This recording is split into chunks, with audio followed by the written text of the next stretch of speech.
नमस्कार साथियों।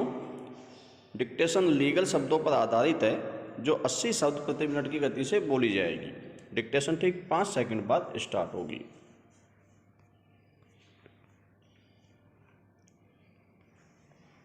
Start. Petitioner की ओर से हाजिर होने वाले विद्वान काउंसिल श्री एस के सक्सेना ने यह दलील दी कि पिटिशनर ने अपना शोध प्रबंध वर्ष 1981 के अगस्त मास में प्रस्तुत किया था और उसे वर्ष 1981 से नवंबर मास में परीक्षा में बैठने के लिए भी अनुज्ञात किया गया था। अतः प्रत्यार्थी संख्या 1 को उसका परिणाम घोषित करने के लिए निर्देश दिया जाए। विराम। अपने इस दावे को न्यायोचित सिद्ध करने के लिए कि प्रत्यार्थी संख्या 1 ने परीक्षा के लिए उसका शोध प्रबंध अवैध रूप से अस्वीकार कर दिया था और अतिरिक्त यह भी कि पिटिशनर को परीक्षा में बैठने के लिए अनुचित रूप से अनुज्ञात किया गया था। काउंसिल ने यह निवेदन किया कि इस न्यायालय द्वारा दिए गए निर्देश द्वारा जिसे ऊपर उद्धृत किया गया है, मेडिकल कॉलेज के प्राचार्य को पिटिशनर की MS कोर्स में जो तारीख 1 जनवरी 1980 को शुरू हो गया था, प्रवेश देने का निर्देश दिया गया था।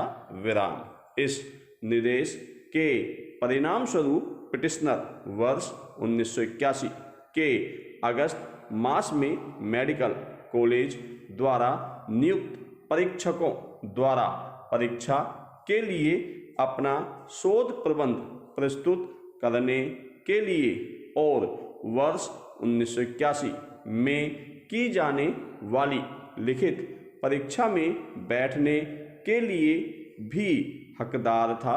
विराम। पैरा। प्रत्यार्थी संख्या 1 की ओर से हाजिर होने वाले विद्वान काउंसिल श्री PK मिश्र ने पिटिशनर की ओर से दी गई दलील का खंडन किया और यह निवेदन किया कि पिटिशनर न तो अपना शोध प्रबंध प्रस्तुत करने के लिए हकदार था और न उसे परीक्षा में बैठने के लिए अनुज्ञात किया जा सकता था। विराम। अतः प्रत्यार्थी संख्या 1 की कार्यवाही पूर्णतः न्यायोचित थी। विराम। अपने निवेदन के समर्थन में प्रत्यार्थी के विद्वान काउंसिल ने MD और MS परीक्षाओं के प्रोस्पेक्टस के खंड 4 से 11 के प्रति निर्देश किया और इस बात पर जोर दिया कि पिटिशनर को अपना शोध प्रबंध प्रस्तुत करने के लिए तब तक अनुज्ञात नहीं किया जा सकता जब तक कि वह मेडिकल कॉलेज में कम से कम 12 मास तक कार्य न कर चुका हो और चूंकि पिटिशनर ने 12 मास तक कार्य नहीं किया है, अतः वह अपना शोध प्रबंध प्रस्तुत नहीं कर सकता था। विराम। काउंसिल ने यह दलील भी दी कि पूर्वोक्त प्रोस्पेक्टस के खंड 9 के अधीन शोध प्रबंध का नवंबर वाली परीक्षाओं से जिसमें पिटिशनर बैठना चाहता था, पूर्ववर्ती दिसंबर मास के 15वें दिन तक प्रस्तुत किया जाना अपेक्षित था।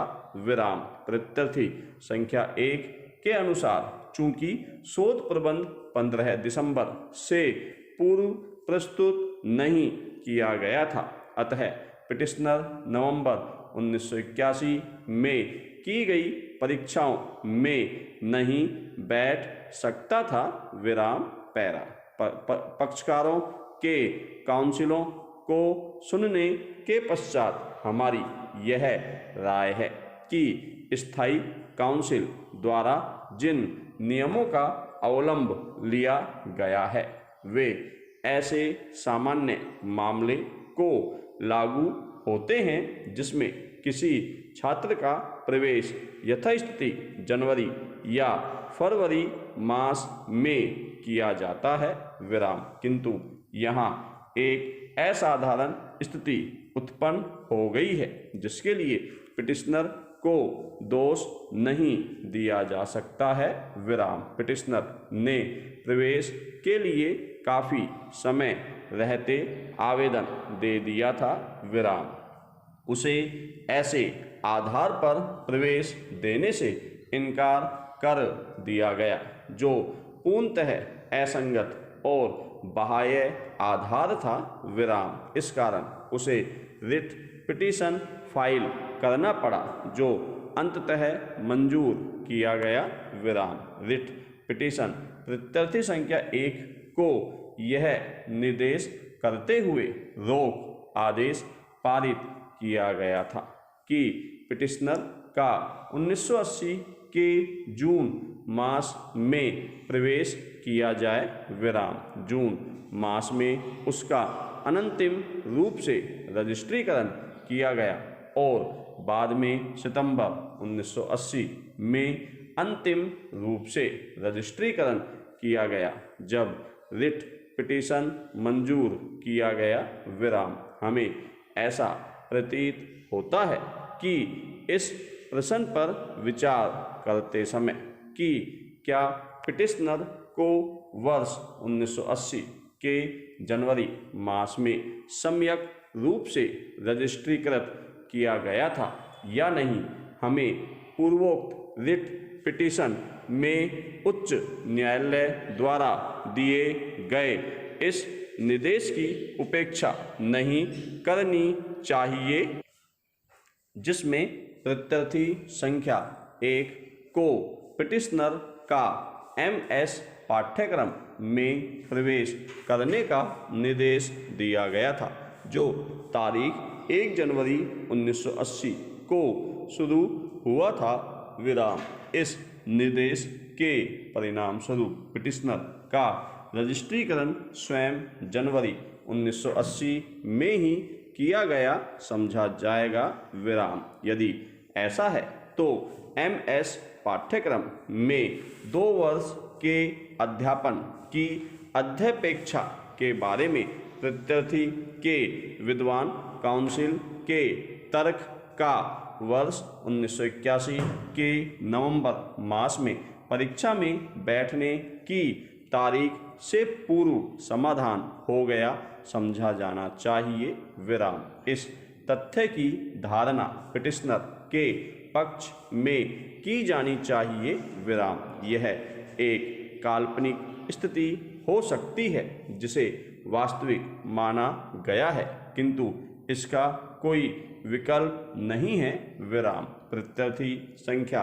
1 यह चाहता है कि संबद्ध नियमों का अक्षरशः निर्वचन करते हुए पिटिशनर के मामले को यथावत लागू किया जाए जो एक असामान्य मामला है, विराम। किसी सामान्य मामले में प्रत्यर्थी संख्या 1 की ओर से किया गया निर्वचन लागू किया जा सकता है या लागू नहीं भी किया जा सकता था, विराम। हमारे लिए उसका विनिश्चय करना आवश्यक नहीं है, विराम।